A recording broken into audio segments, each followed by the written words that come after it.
우리 하나님이 제일 싫어하시는 것이 무엇일까요?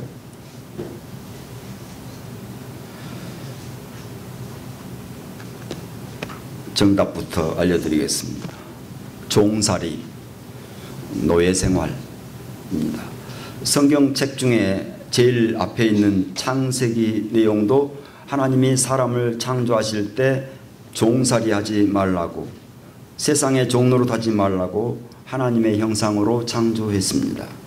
두 번째 책인 출애굽기도 종살이하고 있는 노예 백성의 이스라엘을 다시는 종노릇 하지 말라고 새 땅 가나안을 주었습니다.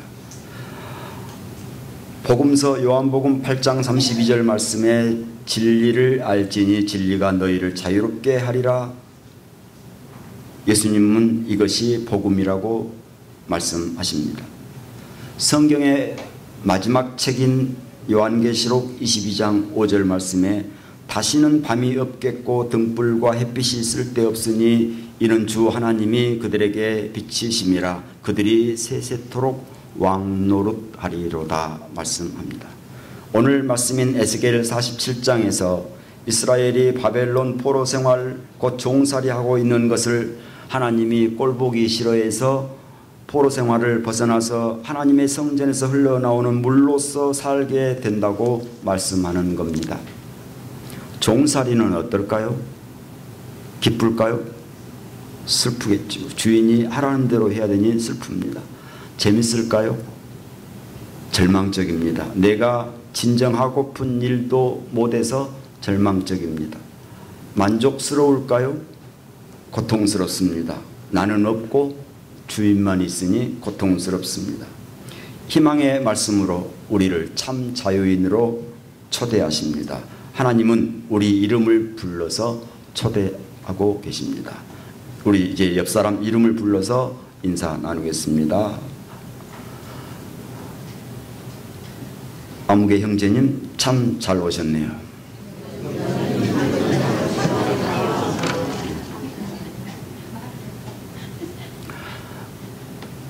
그대가 있어서 대한민국이 행복한 것 같아요.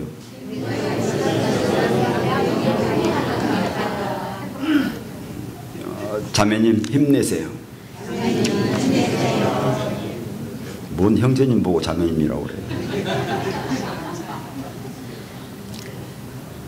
먼저 오늘 말씀에서 우리는 희망을 보며 사는 자유인입니다.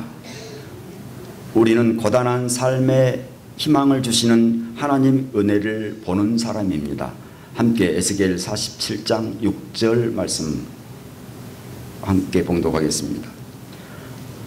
그가 내게 이르시되 인자야 내가 이것을 보았느냐 하시고 나를 인도하여 강가로 돌아가게 하시기로. 내가 이것을 보았느냐, 무엇을 보았느냐? 우리는 고단한 삶에 희망을 주시는 하나님의 은혜를 보며 사는 사람들입니다. 우리 삶의 희망은 하나님 은혜를 보고 사는 것입니다. 하나님 은혜를 못 보면 희망은 실망이 되고 절망이 되며 패망이 됩니다. 희망은 생명입니다. 희망이 있음으로 살고 희망이 없음으로 죽습니다. 희망이 있으면 아프다가도 일어나고 죽다가도 살아납니다.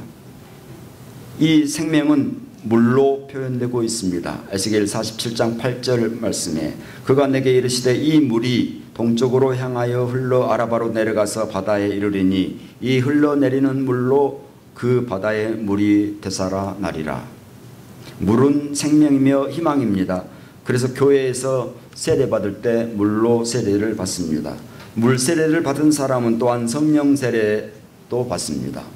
세례를 받은 우리는 새 생명의 사람이며 새 희망의 사람입니다. 어떤 사람이 택시를 탔습니다. 얼마쯤 가다가 택시 기사에게 묻습니다. 기사 양반, 내가 어디로 가자고 합디요? 그때 택시 기사가 뒤돌아보면서 깜짝 놀라며 말합니다. 아이고 깜짝이야, 손님 언제 타셨어요? 살다 보면 앞에서 운전하여 가는 사람이나 뒷좌석에 탄 사람이나 어디를 가는지 모를 경우가 있습니다. 어디를 가는지 모른다면 택시의 성능이 좋든지 아무리 빨리 가든지 아무리 좋은 길이라도 아무런 소용이 없습니다. 우리 인생의 방향이 중요합니다. 우리 인생의 방향이 곧 희망입니다. 오늘 말씀을 통하여 희망의 강줄기를 보이시는 하나님의 은혜를 보고 살기를 바랍니다. 우리는 하나님의 사랑을 보며 사는 자유인입니다. 우리는 지친 삶에 사랑의 소낙비를 주시는 하나님의 은혜를 사는 사람입니다. 에스겔 47장 9절 말씀 함께 봉독하겠습니다. 하나님 사랑, 이 강물이 이르는 곳마다 번성하는 모든 생물이 살고 또 고기가 심히 많으리니 이 물이 흘러 들어가므로 바닷물이 되살아나겠고 이 강이 이르는 각처의 모든 것이 살 것이며. 우리는 하나님의 사랑을 보며 사는 자유인입니다. 하나님의 사랑을 사는 은혜가 사무치기를 바랍니다. 물은 흘러야 생명력이 있습니다.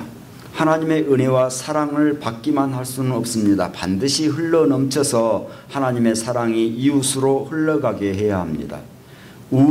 우울증이란 사랑받지 못하고 있고 사랑을 줄 수 없는 상태를 우울증이라고 합니다.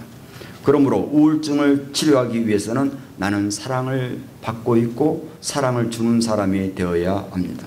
사랑을 줄 수 있으려면 마음이 가벼워져야 합니다.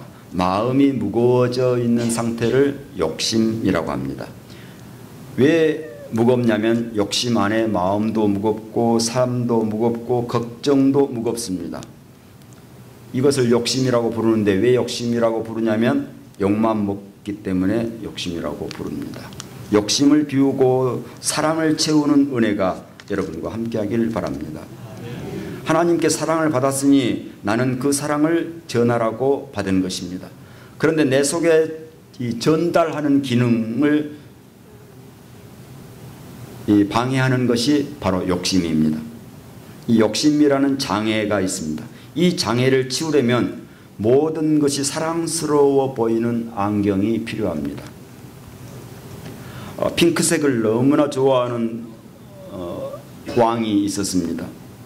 이 왕이 명령을 내렸습니다. 내 왕궁의 모든 것을 핑크색으로 염색하라 하는 명령입니다. 그래서 옷과 집, 심지어 산과 들조차도 핑크색으로 칠하게 되었습니다. 그런데 한 군데 칠할 수 없는 게 있죠. 하늘까지도 칠할 수 없게 된데 왕은 크게 실망을 합니다. 그때 신하 한 사람이 왕에게 핑크색 안경을 씌워줍니다. 그랬더니 온 세상이 핑크색으로 보여 이 대왕은 이제 평생을 행복하게 살았다고 하는 이야기입니다. 사랑스러워 보여야 사랑할 수 있습니다. 사랑이라는 안경을 쓰고도 사랑이 안 보일 때, 먼저 이 핑크색 안경을 썼는데도 핑크색으로 안 보인다고 하면, 먼저 이 사랑이라는 안경을 쓰고도 사랑이 안 보일 때는 먼저 자기를 사랑할 줄 아는 방법을 터득해야 합니다. 이탈리아 영화배우 안나 마니냐가 늙어서 사진을 찍으면서 사진사에게 부탁한 말이, 사진사 양반, 절대 내 주름살을 수정하지 마세요. 왜 그렇습니까? 그랬더니 그걸 얻는데 평생이 걸렸거든요. 행복한 사람은 가지고 있는 것을 사랑하고 불행한 사람은 가지고 있지 않는 것을 사랑합니다. 몇 년 전 그 베스트셀러였던 꾸페 씨의 행복 여행이라는 책이 있었습니다. 이 정신과 의사였던 꾸페 씨는 행복의 정체를 찾아서 여행을 떠납니다. 그가 발견한 첫 번째 행복의 비밀은 자신을 다른 사람과 결코 비교하지 않는다는 것입니다. 물론 나만 사랑하는 사람과 나를 먼저 사랑하는 사람은 다릅니다. 나를 먼저 사랑해야 비교하지 않고 다른 사람도 사랑할 수 있게 됩니다. 그러므로 우리는 하나님께 받은 이 사랑을 반드시 전해야 되는 책임도 있습니다. 그러므로 그 하나님의 사랑이 우리를 자유인으로 초대하고 있습니다. 이 하나님의 사랑이 여러분 가운데 충만하기를 빕니다. 세 번째, 우리는 믿음을 보며 사는 자유인입니다. 우리는 삶의 열매 맺는 믿음을 주시는 하나님의 은혜의 열매 맺는 사람입니다. 에스겔 47장 12절 말씀 함께 읽겠습니다. 강 좌우가에는 각종 먹을 과실나무가 자라서 그 잎이 시들지 아니하며 열매가 끊이지 아니하고 달마다 새 열매를 맺으리니 그 물이 성소를 통하여 나옵니다. 그 열매는 먹을 만하고 그 잎사귀는 약재료가 되리라. 믿음이 없으면 죽은 바다와 같습니다. 믿음이 있으면 우리의 발은 기쁜 소식을 전하는 발이 되고 우리의 무릎은 기도하는 무릎이 되고 우리의 허리는 힘을 얻어 강건해지고 마침내 성령으로 충만해지고 성령의 강물이 흘러가는 곳마다 열매를 맺고 절망의 상처를 치료하는 약재료가 되고 메마른 영혼이 생기를 찾고 드디어 내 삶에 하나님의 역사가 시작되리라고 믿습니다. 기도하겠습니다. 우리에게 믿음을 주시고 희망을 주시며 사랑을 주시는 하나님 은혜를 감사합니다. 이 무더위 속에서도 우리에게 희망과 믿음과 사랑을 주셔서 하나님의 자유인으로 삼아 주심을 진실로 감사합니다. 우리의 이 믿음과 희망과 사랑을 잃지 않고 하나님께 나아갈 수 있도록 우리를 성령께서 이끌어 주옵소서. 예수님 이름으로 기도하옵나이다.